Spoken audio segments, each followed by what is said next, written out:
Chief anthropologist Valera settled into her observation post on Luna Base, her compound eyes fixed on the gleaming blue sphere of Earth. After 2 centuries studying sapient species across the galaxy, she still struggled to understand why the Galactic Council had granted humans such elevated status. Another supply ship arriving from Mars colony, her assistant Kretil noted, tracking the vessel's descent through Earth's atmosphere. Third one this week. Valera's antennae twitched with mild irritation. Yes, and using remarkably inefficient propulsion technology. Most species had mastered antimatter drives by this stage of development. She had been assigned to study humanity after their dramatic entrance into the galactic community 50 years ago. Despite their technological limitations, humans had quickly earned special privileges and protections normally reserved for far more advanced civilizations. The Council's decision baffled her. "Look at their cities," she continued, gesturing at the sprawling metropolises visible even from orbit. Chaotic, unplanned, wasteful of resources. Their vehicles still run on fossil fuels in many regions. Their medical technology is centuries behind the galactic standard. By any objective measure, they should be considered a developing species under Council protection, not equal partners. Kretil shifted uncomfortably. The Council sees something valuable in them beyond technology level. Yes, their supposed unique qualities. Their innovative thinking and adaptability. But I've studied hundreds of species, Kretil. Every sapient race innovates. Every species adapts. What makes humans special? Their conversation was interrupted by a priority alert from Earth. Valera's screens lit up with emergency broadcasts and frantic communications. A massive object had appeared at the edge of the solar system, defying known physics. Initial scans suggested it was artificial and heading straight for Earth. Speaking of adaptation, Kretil said quietly, "It seems we're about to witness humanity's response to an unprecedented crisis." Valera's scientific detachment wavered as she processed the incoming data. The object was like nothing in the Council's extensive databases.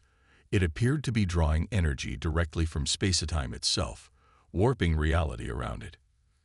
Conventional weapons and defenses would be useless. "This will be informative," she managed, trying to maintain her professional tone. When faced with an existential threat beyond their technological capabilities, how will they respond? Will they panic? Surrender? Beg the Council for salvation?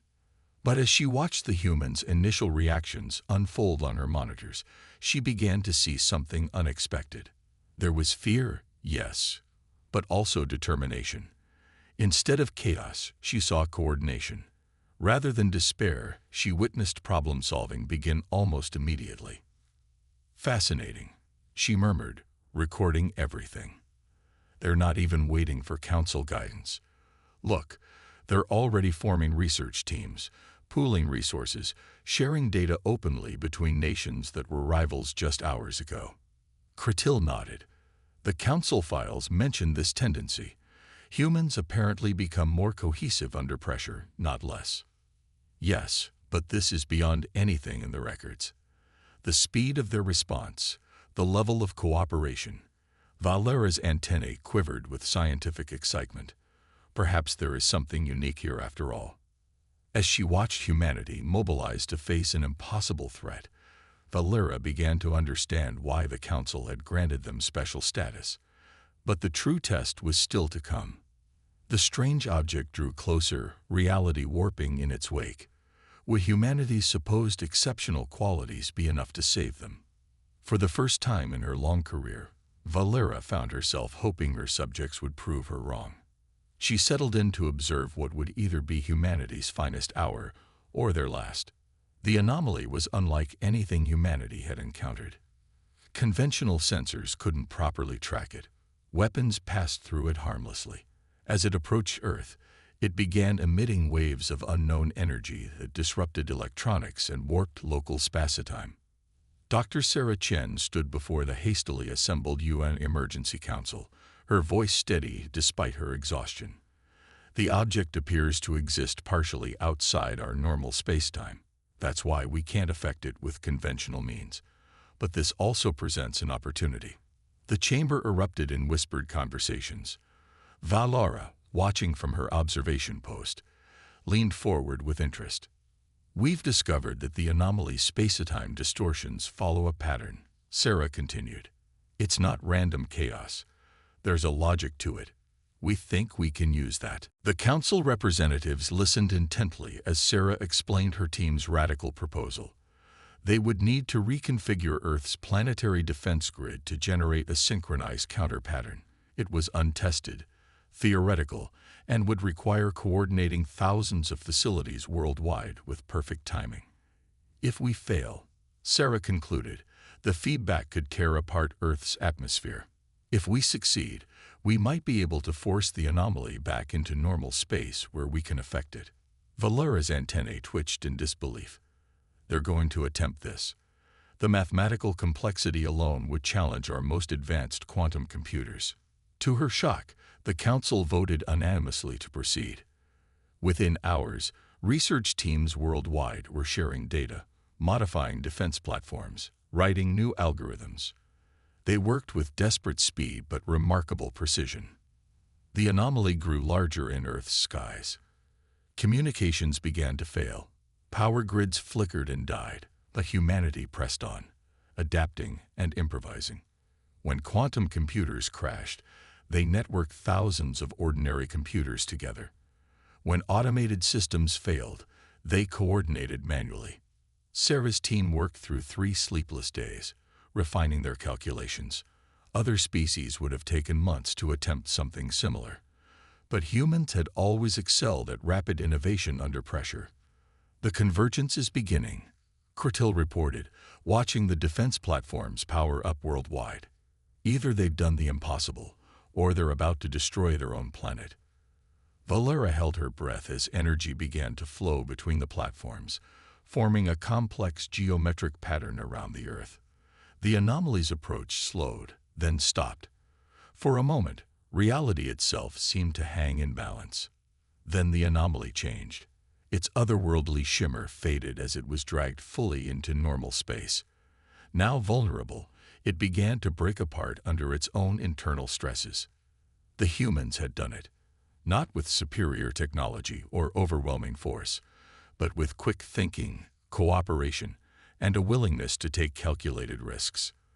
Valera began to understand why the Council valued them so highly. But as the fragments of the anomaly burned up in Earth's atmosphere, new data suggested this had been only the first wave. More objects were appearing at the system's edge. Humanity's trial by fire was just beginning. More anomalies appeared across the solar system, each one different from the last.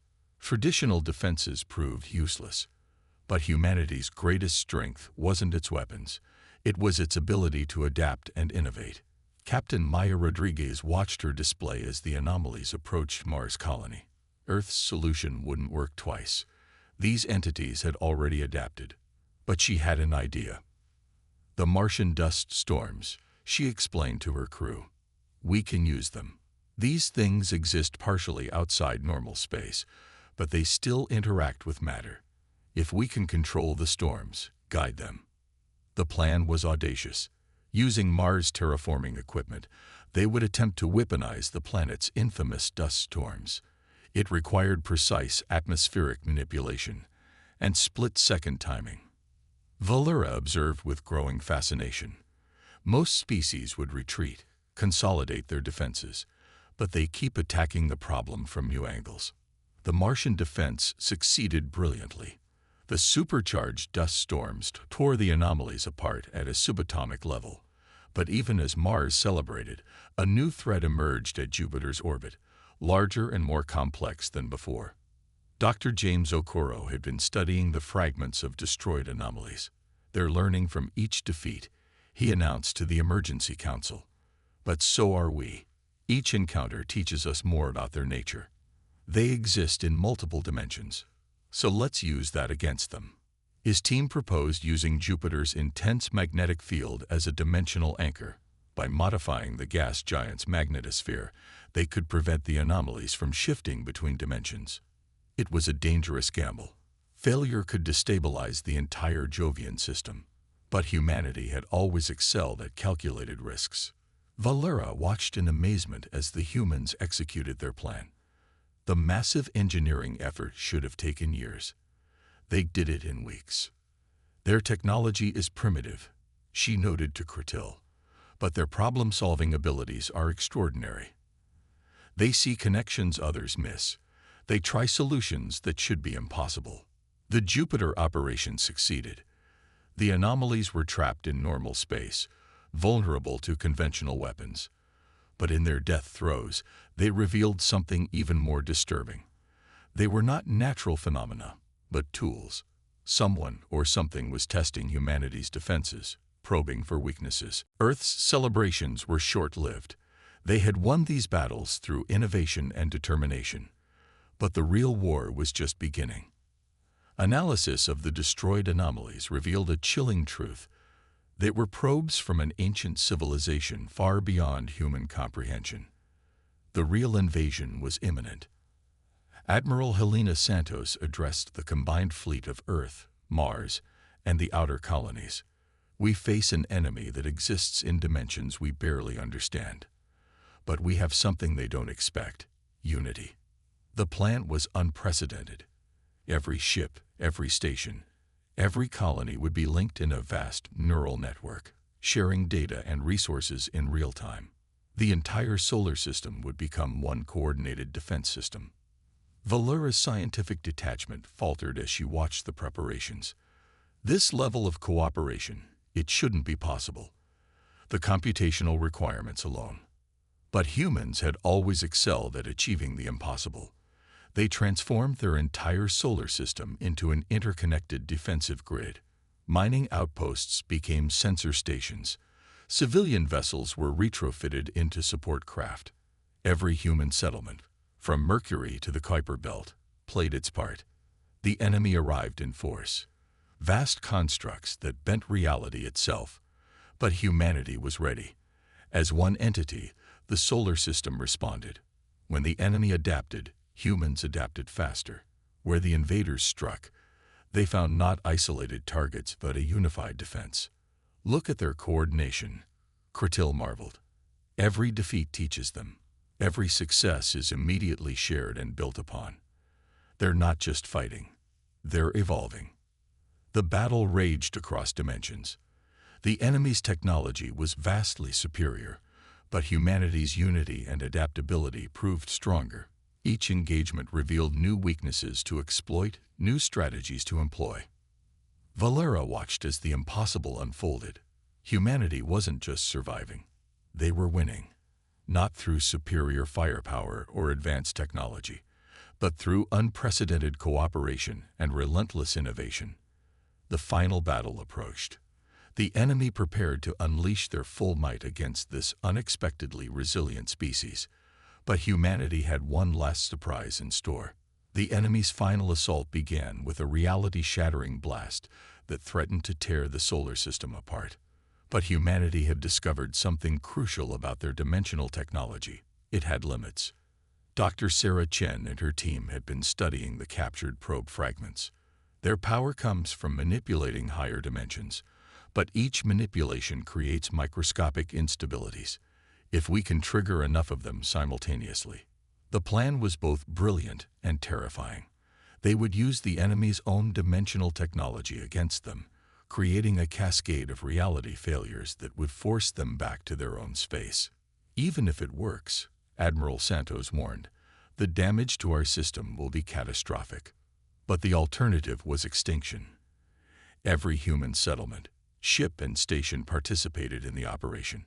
The precision required was beyond anything they had attempted before. Valera watched in awe as humanity executed their plan. They're sacrificing their own infrastructure to save their species. The coordination required, it's beautiful. The strategy worked. The enemy's dimensional manipulations backfired catastrophically, creating a chain reaction that drove them from our universe. The solar system was saved, though heavily damaged. In the aftermath, Valera completed her final report to the Council. I now understand why humans hold such elevated status. Their strength isn't in their technology or their resources. It's in their unique combination of traits, their ability to innovate under pressure, their capacity for unified action, and their willingness to risk everything for survival. She watched as humans began rebuilding, already incorporating lessons learned from the invasion into their new designs. They don't just survive crises, they emerge stronger. Every challenge makes them more formidable. The Council voted unanimously to upgrade humanity's status further. They had proven themselves not just worthy allies, but essential ones. Perhaps, Valera mused, it's not humans who need the Council's protection after all. Perhaps the galaxy needs humanity's protection and their inspiration.